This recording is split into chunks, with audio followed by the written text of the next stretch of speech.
5. This is heat number 1. Obviously no time to beat here in the Central as we're starting it off, but the event record 13:48 by Andy Thorstadter in Europe 1 week ago. Brandon, what we're seeing right off the bat is all kipping handstand push-ups, and one of the points of performance in this event is to avoid failure on those handstand push-ups.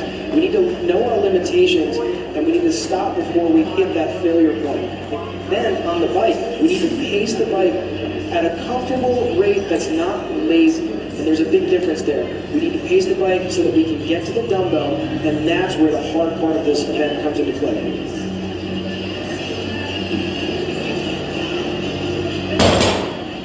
Now there's that one change that kind of alters how this effect plays out, and maybe the final day plays out, as it's one of those rare moments where the time cap is different. And that's going to be a factor in this one, especially when we get to event number 6 as well. For sure, Brandon. With the men's time cap here was 17 minutes, but a lot of it has to do with the assault bike and just the time that it takes to get it done.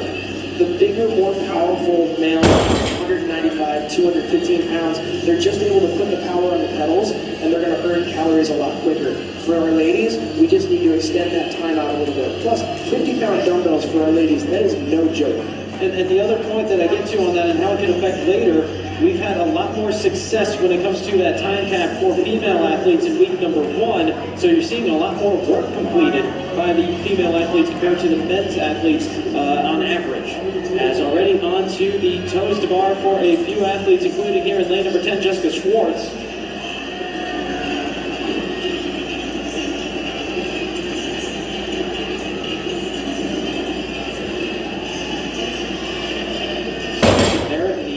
Shirt, one lane next to her, Lacey Baumgart.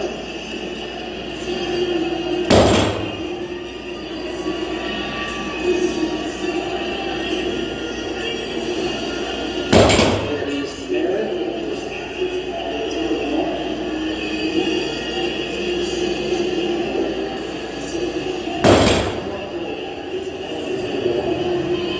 Now these toes to bar 50 is a bit of an awkward number for a lot of athletes. How do you go about attacking it? What I would be thinking about doing is breaking it up into a couple of sets, and you don't want to drop down too often, but similar to the handstand push-up, Brandon, you want to avoid that failure point. So most of these athletes train in volume in those 50 or 100s. Like, they do this pretty frequently, so it's not outside the realm of possible to go unbroken, but my guess is that we'll see a handful of breaks, maybe 15, 15, 10, 10, something like that, to break up the work, shake out the hands, so that you have something left later in the event.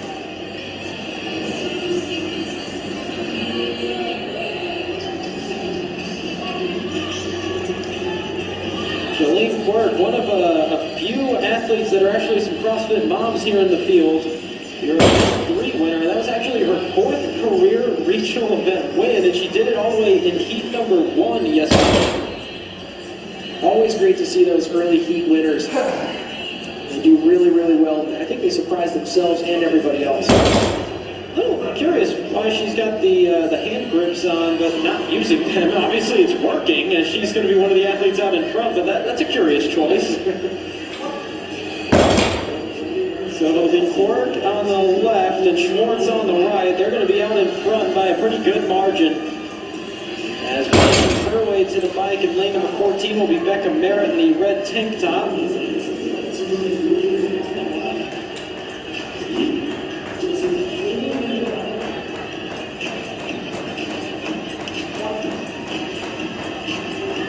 A few more athletes making their way from the toes to bar. Now this assault bike, it's becoming a lot more common, but there's still plenty of affiliates and plenty of people that might not have had the joyous experience of being on these. What does it feel like to be on the assault bike? Well, you know, it's not like going for a bike ride, Brandon.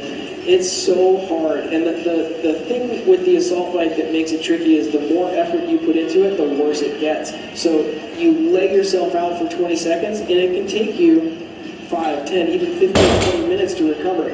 We have some guys in our gym that have done like a 1-minute sprint or a 100-calorie sprint, and that can mess you up for days. A 50-calorie sprint, probably not going to be the strategy here in this one, especially with the work remaining. Most definitely not. We're looking for a pace here, probably somewhere in the ballpark of 12 to 14 calories per minute. So I'm looking at maybe 4.5 to 5 minutes of bike ride.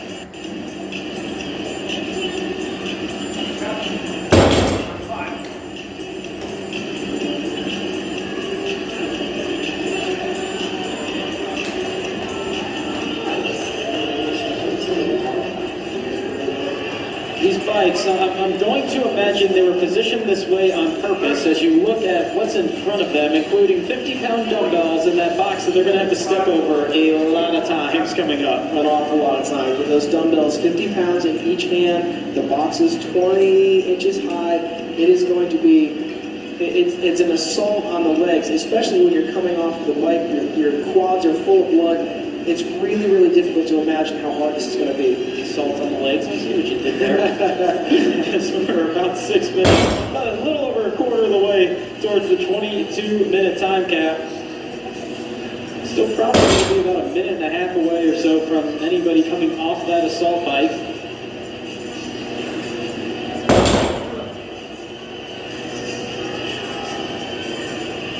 It's also interesting to think that day number 1 was that day that absolutely just taxed the legs, with Triple 3 being that long endurance event. They had the deadlifts, the squat cleans, and Linda. Yesterday was an assault on the shoulders. How does those 2 days affect what happens here at this event and what we're going to have later today? Well, I was thinking back to Alex Anderson in his interview, and he said, my body feels pretty good.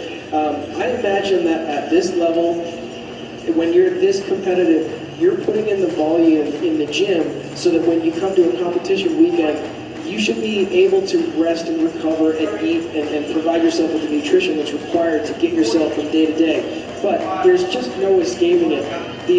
The abuse that the legs have taken, the shoulders have taken so far, it's going to have an effect. And when you go to grab that dumbbell and you're making your way down the floor doing those box step overs, and you're in a world of hurt, and you need to try to manage that discomfort.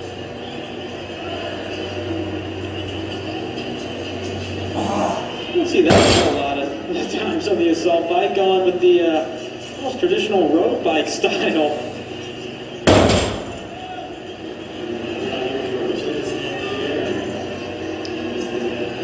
Waiting for the judge's hand to go up, indicating the final 5 calories. Now, the interesting thing about this heat, and we talked about this a lot this weekend, is the amount of inexperience at this level that is rounding at our field. We have 15 of 40 athletes in the women's field making their individual regional debut. Here in this heat is 13 of those 15. So that's kind of how you expect things to go. It's not always going to be somebody like Drew Wayman in their first appearance making it all the way out there into the final heat.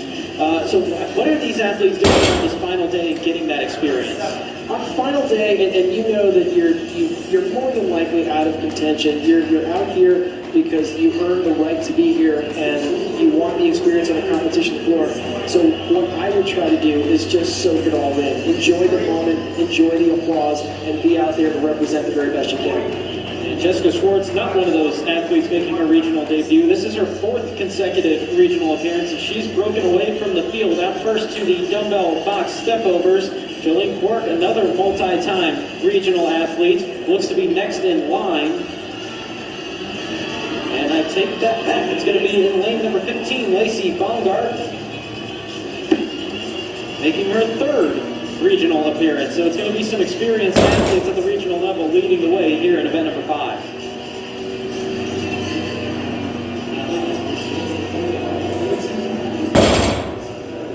And you can see as they take that step over the box, they don't need to open their hips up all the way, but both of these ladies are choosing to do just that. They're standing all the way up, or almost all the way up. And as they go over that box, they're just trying to get back down as quickly as possible. Now what's the purpose to having to make yourself stand all the way up? Is there any benefit to that? Maybe you take some pressure and fatigue factor off your lower back, because if you stay in that tight little ball, your lower back doesn't have a chance to relax a little bit. But it's a slower pace up and over the box if you stand all the way up. So I think it's based on the athlete and their levers, how long their legs are. Maybe they want to stand all the way up, or maybe they just want to stay in that tight little crouch and work their way over the box. As you notice, as they make their way over the box, every time they do that 6 times, they'll advance the box over into the next segment of the floor. up until they get to rep 48, and then they'll move over for the final 2 reps in the 50 spot on the floor. This is a pretty solid lead for Jessica Schwartz.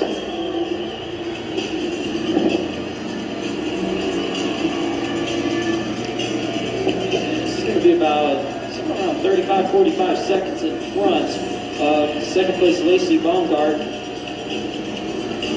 Schwartz has been pretty much a roller coaster weekend for her. 17th in event 1, 27th in event number 2, and then a 9th in event 3. You follow that up with a 24th in event number 4. So very up and down for her, as this is just a quick time that we're looking at with this event record. Annie Thorisdottir, 13:48.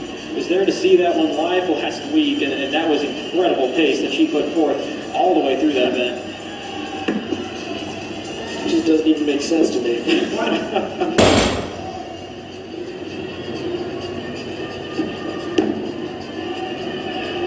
I'll be honest and say I tried this one at the women's weights back at home, and she only beat me by about 8 minutes. Only.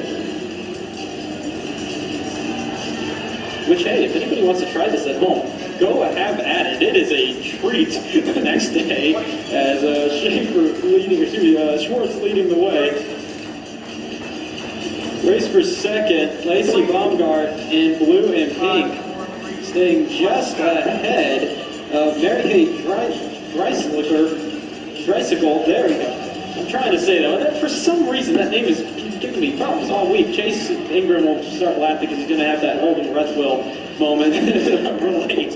As Mary Kay in third and now into second place.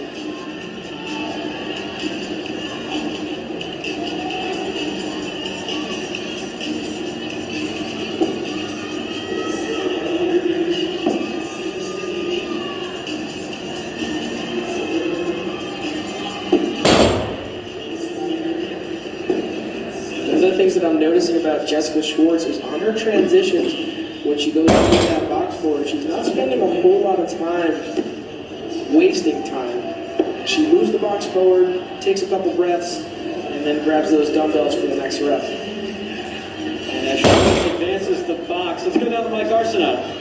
Rob, I have another question for you. These dumbbell step overs obviously look brutal, but what in your mind is the limiting factor? Is it the legs with the step over, or is it the grip trying to traverse these dumbbells over the box, and considering we've already done some toes to bar earlier in this event? For me as an athlete, Mike, I would say that it would be my grip. My legs tend to be on the stronger side. I can't get up and over a box like that. But it would be a grip event for me, especially coming off toes to bar, because it fries my grip. But you got to keep in mind, I haven't tested this event, and these athletes have done so much throughout the course of the weekend. The legs are already smashed coming into it. The grip, now we abused the grip just earlier, so I think it's flip a coin. They probably both suck. Can't confirm.